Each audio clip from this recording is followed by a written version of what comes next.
Have you ever wondered why society seems uncomfortable, even hostile, toward the man who embraces solitude? Why the quiet, reflective individual is often seen as suspicious, strange, or even dangerous?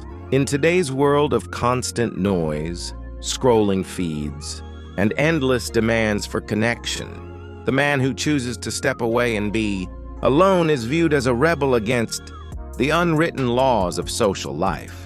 But is this hatred real? Or is it a projection of society's own fear of silence and self-confrontation? In this video, we explore this tension through two powerful lenses: the dark psychology of Carl Jung, who believed solitude is a path to individuation and self-discovery, and the critical philosophy of Byung-Chul Han, the Korean-German thinker who exposed the hidden forces of modern society that make solitude unbearable. Together, their insights reveal why the solitary man is not just disliked, but feared, because he embodies a freedom that others have lost. Today, we will dive deep into 7 parts of this journey. But first, let's begin with the roots: how solitude became a crime in the modern age, and why the man who loves being alone is painted as an enemy of progress. Part 1. The social suspicion of solitude. From the beginning of human history, solitude has been treated with suspicion. Tribal societies valued connection and group loyalty. Being alone was often linked with weakness, exile, or even madness. In today's digital culture, this ancient suspicion has been amplified 1,000 times over. The man who chooses solitude does not fit the image society promotes: the endlessly networking professional, the influencer chasing likes, the consumer always seeking the next distraction. Carl Jung understood this tension well. He believed that solitude is not a rejection of humanity, but the deepest form of connection to the self. Yet society, Jung argued, cannot tolerate this. Why? Because when one person finds meaning in silence, it exposes the emptiness in the noise of others. A solitary man reflects the uncomfortable truth that many people are running from themselves. Byung-Chul Han expands this critique. In his book, The Burnout Society, Han explains that modern life pressures individuals to constantly produce, to constantly connect, to constantly perform. Solitude is no longer neutral. It is almost a crime. A man who is not visible, not productive, not signaling his belonging is treated as an outsider. Society hates him not because he harms anyone, but because he refuses to play by its exhausting rules. This is why when a man loves being alone, people question him. Why doesn't he want to join us? What is wrong with him? What is he hiding? The suspicion says more about society than about him. In truth, the hatred of solitude is a mirror of society's hatred of its own emptiness. Part 2. The power of withdrawal. What happens when a man willingly withdraws from the crowd? To many, it looks like weakness. To Jung and Han, it is a sign of great strength. Jung saw withdrawal not as retreat, but as a confrontation with the unconscious. Alone, a man can face his shadow, explore his archetypes, and begin the process of individuation, the painful but rewarding journey of becoming whole. Society, however, sees this as dangerous. Why? Because a man who becomes whole no longer needs approval. Byung-Chul Han takes this further. He argues that modern society thrives on visibility. Social media, networking, and constant communication are designed to keep us exposed. The man who steps away threatens this system. He is no longer a consumer of attention, nor a producer of endless content. He becomes invisible, and in an economy built on visibility, invisibility is rebellion. Think about it. The worker who refuses to burn out, the thinker who rejects constant networking, the artist who chooses silence instead of promotion. These people make others uncomfortable. They remind us that there is another way to live, one that cannot be measured by likes, productivity, or popularity. This is why solitude is powerful. It is not emptiness, but fullness. It is not weakness, but strength. A man who loves being alone is not running away from the world. He is confronting it on his own terms. And this, more than anything, is why society hates him. He shows that freedom is still possible. Part 3.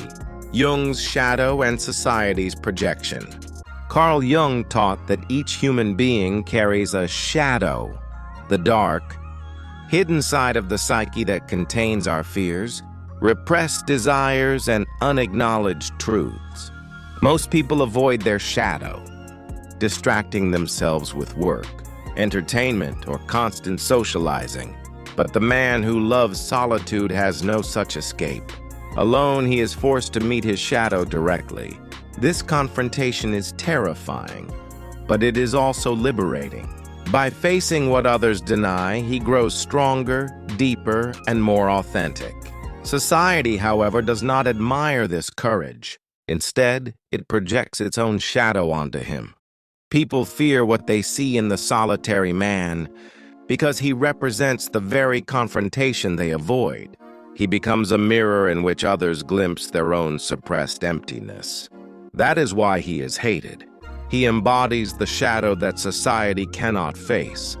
Jung would say this hatred is nothing less than collective projection. Instead of asking why solitude frightens them, people label the solitary man as antisocial, arrogant, or even dangerous.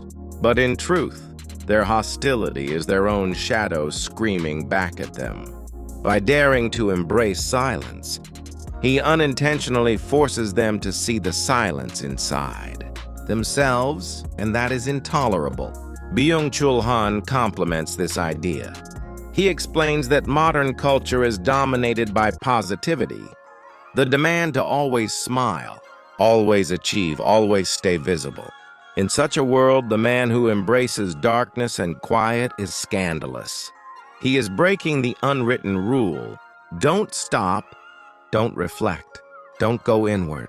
His solitude is revolutionary because it disrupts the collective denial of the shadow. Part 4. The loneliness paradox of the digital age. We live in an age where technology promises endless connection, yet loneliness is at record highs. Millions scroll through feeds, chat online, and share every detail of their lives, yet they confess to feeling profoundly isolated. Byung-Chul Han calls this the paradox of hyperconnection. The more we are connected, the more alone we become. In this context, the man who chooses solitude is misunderstood even more. Society cannot imagine that aloneness could be healing.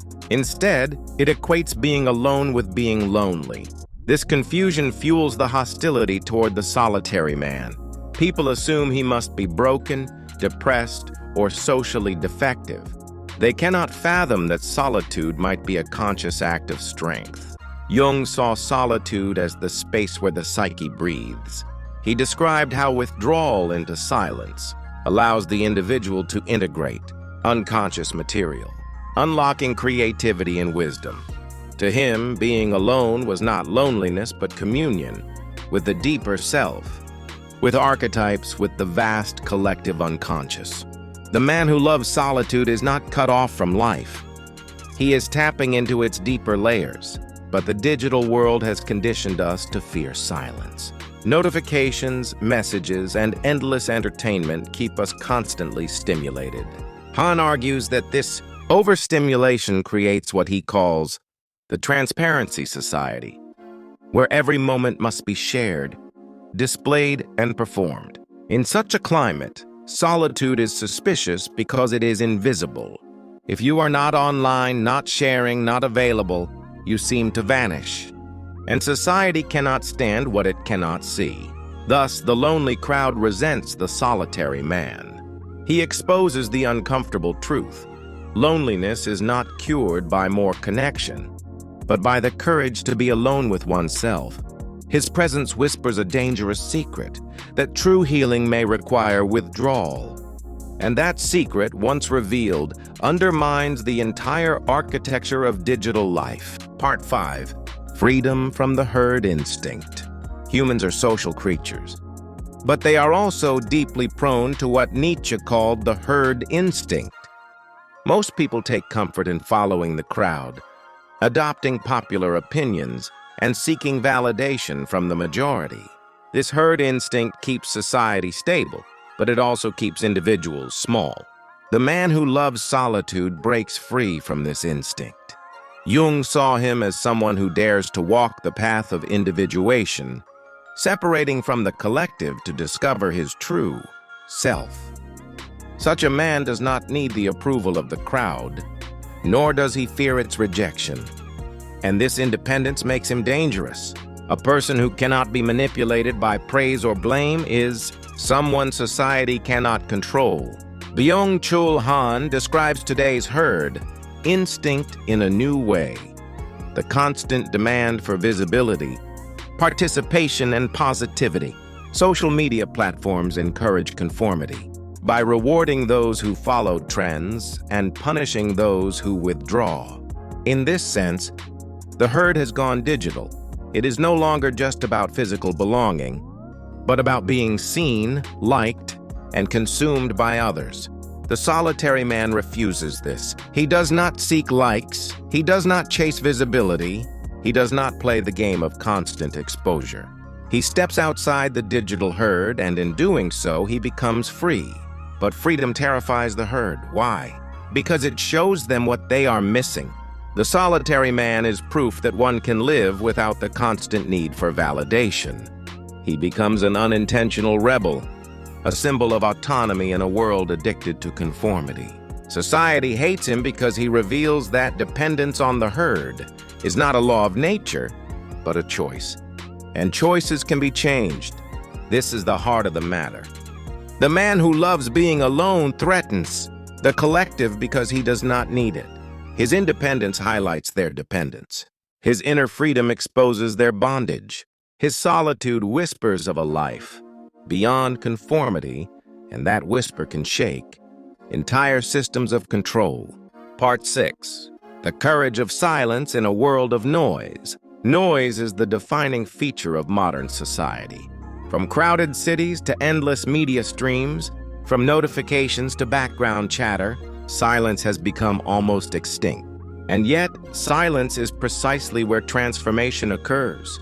Carl Jung often retreated into solitude, keeping journals where he recorded dreams, visions, and dialogues with his unconscious.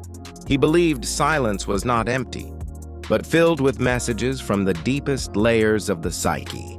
But to most people, silence feels unbearable. Byung-Chul Han explains why. We live in a performance culture, where every moment must be filled with productivity, commentary, or entertainment. Silence threatens this rhythm. It feels like a break in the performance, a reminder that life is not meant to be a constant spectacle. The man who embraces silence is therefore radical. He resists the compulsion to speak, to display, to explain himself. He simply is. Society cannot stand this because silence breaks control. When you refuse to join the noise, you become unpredictable. You are no longer shaped by trends, media, or propaganda. You think your own thoughts. You listen to what others ignore. You cultivate depth while the crowd swims in surface. This is why the man who chooses silence is dangerous. He creates a space that cannot be colonized by the noise machine. And in that space, something powerful emerges: authentic selfhood. Silence becomes the forge where the true self is shaped. In a world addicted to distraction, the man who embraces silence becomes a prophet of depth. He reminds us that real strength is not found in endless words, but in the ability to hold silence without fear. Part 7. Solitude as resistance and liberation. At this point, we see that solitude is not just a personal preference, it is a form of resistance. To step away from the crowd, to embrace silence, to confront the shadow, is to declare independence from the forces that seek to control us.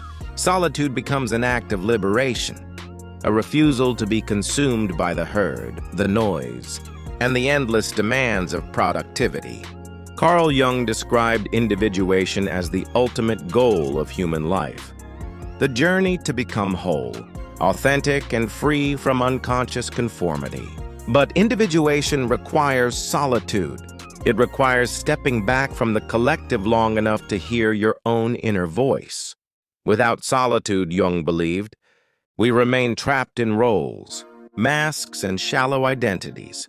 The man who loves solitude is therefore not just eccentric. He is walking the path of true human growth. Byung-Chul Han sharpens this insight by showing how modern capitalism thrives on our inability to be alone. If we cannot tolerate solitude, we will always seek stimulation, buying, consuming, sharing, producing. A person at peace in solitude cannot be manipulated so easily. He consumes less, resists trends, and escapes the endless treadmill of productivity. His very existence is a rebellion against the system. And this is why society hates him. The solitary man is not just someone who enjoys being alone. He is living proof that another way of life is possible. His solitude breaks the illusion that we must always perform, always produce, always connect. He shows that real freedom is not found in the crowd, but in the courage to stand apart from it. Ending. The forbidden freedom of the solitary man. So why does society hate the man who loves being alone? Because he embodies a forbidden freedom. He shows that we can live without the constant validation of others. He reveals that silence is not emptiness, but power. He demonstrates that facing the shadow leads to strength, not weakness. And most dangerously of all, he proves that liberation begins the moment we step away from the herd. Carl Jung and Byung-Chul Han, though separated by a century, converge on this truth. Solitude is both dangerous and necessary. Dangerous because it threatens the illusions that hold society together. Necessary because it is the only path to wholeness, authenticity, and true freedom. If you are a man who loves being alone, understand this.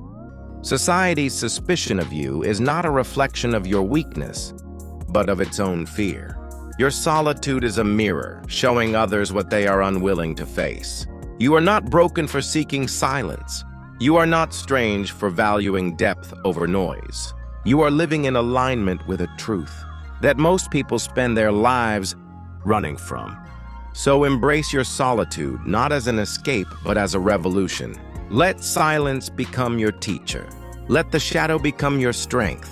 Let independence from the herd become your freedom. For in the end, society may hate the man who loves being alone, but history remembers him as the one who truly lived.